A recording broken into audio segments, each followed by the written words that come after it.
Assalamualaikum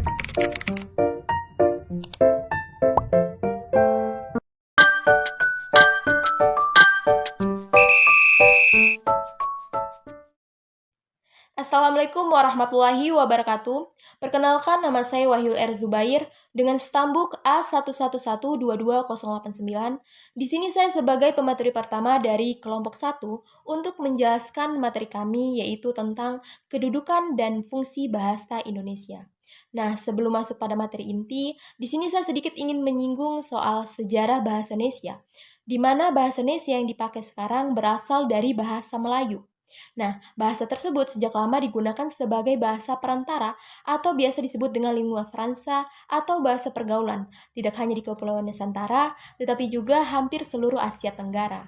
Nah, hal ini diperkuat dengan ditemukannya prasasti-prasasti kuno yang ditulis dengan menggunakan bahasa Melayu. Nah, secara resmi, bahasa Indonesia dikumandangkan pada peristiwa Sumpah Pemuda tanggal 28 Oktober tahun 1928.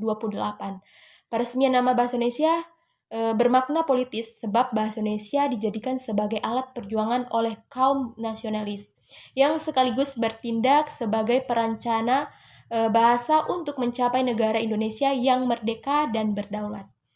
Nah, peresmian nama itu juga menunjukkan bahwa sebelum peristiwa Sumpah Pemuda, nama bahasa Indonesia sudah ada. Fakta sejarah menunjukkan bahwa sebelum tahun 1928 telah ada gerakan kebangsaan yang menggunakan nama Indonesia. Halo teman-teman, di sini saya akan melanjutkan penjelasan tentang sejarah bahasa Indonesia yang sebelumnya telah dijelaskan oleh teman saya. Jadi teman-teman, sejak abad ke-7 Masehi, bahasa Melayu atau lebih tepatnya disebut bahasa Melayu kuno yang menjadi cikal bakalnya telah digunakan sebagai bahasa perhubungan pada zaman Kerajaan Sriwijaya. Selain sebagai bahasa perhubungan, pada zaman itu bahasa Melayu berfungsi sebagai bahasa kebudayaan, bahasa perdagangan, dan sebagai bahasa resmi kerajaan.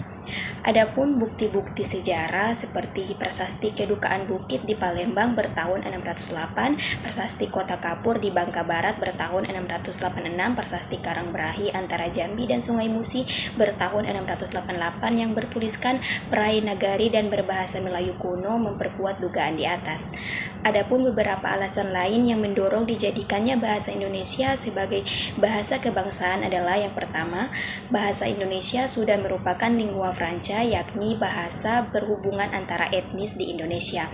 Dua, walaupun jumlah penutur aslinya tidak sebanyak penutur bahasa Jawa, Sunda, atau bahasa Madura, bahasa Melayu memiliki daerah penyebaran yang sangat luas dan yang melampaui batas-batas wilayah bahasa lain.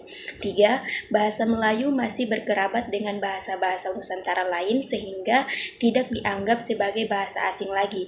Empat, bahasa Melayu mempunyai sistem yang sederhana sehingga relatif mudah dipelajari. 5. Faktor psikologis, yaitu adanya kerelaan dan keinsafan dari penutur bahasa Jawa dan Sunda serta penutur bahasa-bahasa lain untuk menerima bahasa Melayu sebagai bahasa persatuan.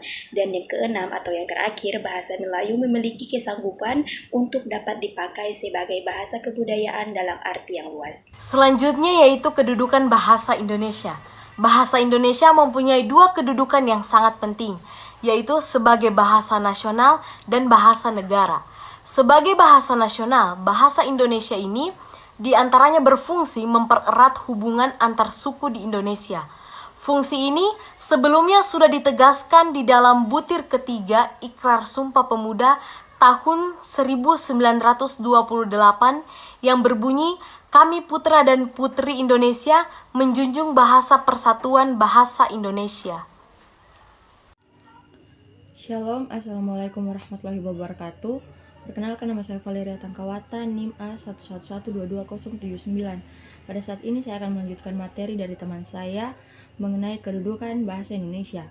Dalam Kamus Besar Bahasa Indonesia atau KBBI, kata menjunjung mempunyai arti yaitu memuliakan, menghargai dan menaati, baik itu nasihat, perintah, dan sebagainya. Ikrar ketiga dalam Sumpah Pemuda tersebut menegaskan bahwa para pemuda Indonesia bertujuan untuk memuliakan bahasa persatuan, yaitu bahasa Indonesia. Pernyataan itu tidak saja merupakan pengakuan berbahasa yang satu, tetapi merupakan pernyataan tekad kebahasaan yang menyatakan bahwa kita, bangsa Indonesia, menjunjung tinggi bahasa kebangsaan yaitu bahasa Indonesia dalam Halim dan Arifin dan Tasai halaman 195 bagian yang kelima. Ini berarti pula bahasa Indonesia berkedudukan sebagai bahasa nasional yang kedudukannya berada di atas bahasa daerah-daerah. Sekian dari saya. Kedudukan bahasa Indonesia sebagai bahasa negara dikukuhkan sehari setelah kemerdekaan Republik Indonesia dikumandangkan atau seiring dengan diberlakukannya Undang-Undang Dasar 1945. Bab 15 Pasal 36 Undang-Undang Dasar 1945 menegaskan bahwa bahasa negara adalah bahasa Indonesia. Sebagai bahasa negara, bahasa Indonesia berfungsi sebagai bahasa dalam penyelenggaraan administrasi negara, seperti bahasa dalam penyelenggaraan pendidikan dan lain sebagainya. Sebagai bahasa resmi kenegaraan, bahasa Indonesia dipakai di dalam segala upacara peristiwa dan kegiatan-kegiatan kenegaraan lainnya, baik dalam bentuk lisan maupun tulisan. Yang termasuk ke dalam kegiatan-kegiatan tersebut adalah penulisan dokumen-dokumen yang dikeluarkan oleh pemerintah dan badan-badan kenegaraan lainnya, serta pidato-pidato kenegaraan. Pada fungsi kedua ini, bahasa Indonesia dijadikan sebagai pengantar di lembaga-lembaga pendidikan, mulai dari taman kanak-kanak sampai perguruan tinggi. Di dalam hubungannya dengan fungsi ketiga di atas, yakni bahasa Indonesia sebagai alat perhubungan pada tingkat nasional dan kepentingan perencanaan dan pelaksanaan pembangunan, bahasa Indonesia dipakai bukan saja sebagai alat komunikasi timbal balik antara pemerintah dan masyarakat luas, dan bukan saja sebagai alat perhubungan antar daerah dan antar suku, melainkan juga bahasa Indonesia sebagai alat perhubungan di dalam masyarakat yang sama latar belakang sosial budaya dan bahasanya. Assalamualaikum warahmatullahi wabarakatuh. Perkenalkan, nama saya Vinolian Yunrangka dengan stambuk A1122003. Di sini saya akan menjelaskan fungsi bahasa Indonesia. Di dalam kedudukannya sebagai bahasa nasional, bahasa Indonesia berfungsi sebagai, yaitu yang pertama, lambang kebanggaan kebangsaan. Yang kedua, lambang identitas nasional. Yang ketiga, alat penghubung antar warga, antar daerah, dan antar budaya. Yang keempat, yaitu alat pengembangan kebudayaan, ilmu pengetahuan, dan teknologi. Sebagai lambang kebanggaan kebangsaan, bahasa Indonesia mencerminkan nilai-nilai sosial budaya yang mendasari rasa kebangsaan kita. Atas dasar kebanggaan ini, bahasa Indonesia kita pelihara dan kita kembangkan, serta rasa kebanggaan memakainya senantiasa kita bina. Pada fungsi ini, bahasa Indonesia kita junjung di samping bendera dan lambang negara kita. Di dalam melaksanakan fungsi ini, bahasa Indonesia tentulah kita memiliki identitasnya sendiri, sehingga ia serasi dengan lambang kebangsaan kita yang lain.